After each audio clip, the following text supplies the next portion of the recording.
바이블 GPS 제66일입니다. 성경을 읽는 바른 자세. 진리는 믿던지 믿지 않던지 진리이기에 진리입니다. 성경은 하나님이 누구이신지도 알려주지만 사람이 어떤 존재인가에 관한 진리도 알려줍니다. 창세기 1장 27절. 하나님이 당신의 형상대로 사람을 창조하셨으니 곧 하나님의 형상대로 사람을 창조하셨다. 내가 하나님의 형상대로 창조되었다는 것은 무슨 뜻일까요? 하나님이 인격적인 분이시기에 하나님의 형상대로 창조된 사람도 생각하고 느끼고 선택할 수 있습니다. 그래서 사람은 하나님과 소통할 수 있습니다.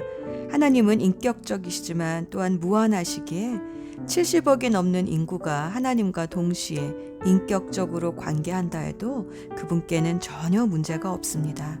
하나님이 한 분이신 것처럼 나도 세상엔 단 하나뿐인 존재입니다. 그 수많은 인구 중에 나랑 똑같은 사람은 하나도 없습니다. 인간이 이렇게 인격적이고 개별적인 존재라는 것은 당연한 소리처럼 들리지만 불교 같은 동양 종교는 개인의 존재를 부정합니다. 인간은 큰 부분, 즉 비인격적인 생명력의 한 부분이라고 말합니다. 쓰나미로 가족을 잃은 사람들을 위로하기 위해 한 불교 지도자는 이렇게 말했습니다. 인생은 그저 환상일 뿐입니다. 그러니 가족에게 너무 집착하지 마십시오. 그러나 예수님은 나사로의 무덤 앞에서 가족을 잃은 사람들과 같이 우셨습니다. 성경은 사람이 동물과 다르게 창조되었다고 말합니다. 같은 흙이지만 사람에겐 하나님의 영이 담겨 있습니다. 그러나 힌두교는 윤회 사상 때문에 동물과 인간을 동등한 존재로 봅니다. 인도의 태슈녹에 있는 카르니 마타 신전은 질병을 퍼뜨리는 쥐를 숭배합니다. 그들은 쥐를 위해 설탕과 코코넛을 담은 그릇을 바닥에 놓습니다. 아직도 인도엔 카스트 제도로 가난한 사람들이 수없이 많이 있는데 때론 쥐나 소 같은 동물이 사람보다 나은 대접을 받는 것 같습니다. 어떤 힌두교 교사는 테레사 수녀가 사람들이 고통을 통해 죗값을 치르지 못하게 방해했다고 비난하기도 했습니다. 예수님은 진리가 우리를 자유케 한다라고 말씀하셨습니다. 내가 누구인지 알 때 우리는 자유해집니다. 하나님이 창조주이신 것처럼 사람도 작은 창조자입니다. 하나님은 사람에게 이름 짓는 창조적인 일을 맡기셨습니다. 생명의 씨앗은 주셨지만 그것을 심고 가꾸고 키워가고 번성케 하는 창조적인 일은 사람에게 맡기셨습니다. 하나님은 우리를 통해 하나님 나라를 이 땅에 창조해 나가기 원하십니다. 우리가 계속적으로 창조적인 일을 해서 이 땅을 축복하기 원하십니다. 인간은 유한한 존재이지만 무한하신 하나님과 동역할 때에 인간의 능력은 무한해집니다.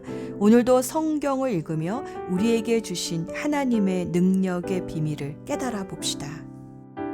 오늘의 여정. 오늘은 하나님께 감사와 찬양을 올려드리는 시편의 나머지 부분을 다 읽습니다. 하나님이 행하신 모든 일을 기억하며 감사하니 지난 구약 읽기가 저절로 복습이 되는 것 같습니다. 이스라엘 백성을 애굽의 노예에서 해방시키셔서 홍해를 가르시고 광야를 건너게 하셔서 약속의 땅에 정착시켜 주시고 또 우상 숭배의 죄를 범하여 포로로 끌려가긴 하셨지만 70년 만에 다시 귀환시켜 주셔서 성전과 성벽을 재건시켜 주신 하나님, 이 굴곡의 역사를 지내면서 고난 중에 부르짖을 때마다 응답해 주신 하나님을 경험한 이스라엘 백성은 전심을 다해 하나님을 찬양합니다. 고난의 시간을 거치면서 이스라엘 백성은 이제 열방의 우상들은 듣지도 말하지도 못한다는 사실을 깨닫게 되었습니다. 그에 비하면 하나님은 보지 못하는 자에게 시력을 주시고 낮아진 자를 높이시고 고아와 과부를 돌보아 주시는 인자하신 분이십니다. 시편 기자는 여호와를 찬양하는 자는 죽은 자들이 아니며 여호와를 찬양하는 자들은 영원히 찬송하게 될 것이라 노래합니다. 시편 기자는 목소리뿐 아니라 춤추며 나팔과 비파와 수금과 여러 악기를 동원해서 성소에서 그리고 온 우주 만물 가운데서 하나님을 찬양하는 일이 바로 성도인 우리가 마땅히 해야 할 일임을 깨닫게 합니다. 예수 전망대. 시편 118편 22절 말씀. 건축자의 버린 돌이 머릿돌이 되었습니다. 여호와께서 행하신 일들이 우리 눈에는 놀라울 뿐입니다. 시편 118편 기자는 사방에서 벌떼처럼 자신을 둘러싼 적들에게 공격을 당하여 뒤로 밀려나 넘어질 뻔한 공경에 처했었습니다.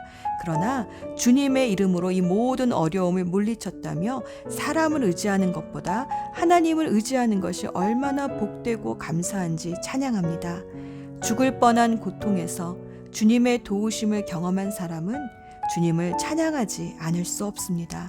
그는 자신의 인생을 돌아보며 하나님이 베푸신 구원이 마치 건축자가 쓸모없다 버린 돌이 머릿돌이 된 것과 같이 신기하고 놀라운 일이라 고백합니다. 예수님은 자신을 공격하는 바리새인들에게 이 시편 기자의 말씀을 인용하시면서 자신이 바로 집 모퉁이 돌의 머릿돌이 되셨다라고 말씀하셨습니다. 마태복음 21장 42절 말씀. 예수께서 그들에게 말씀하셨다.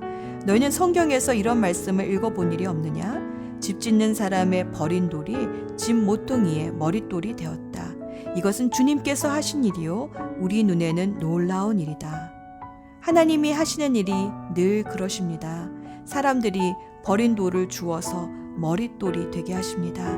이 세상의 약한 자를 사용하셔서 세상의 강한 자를 부끄럽게 하십니다.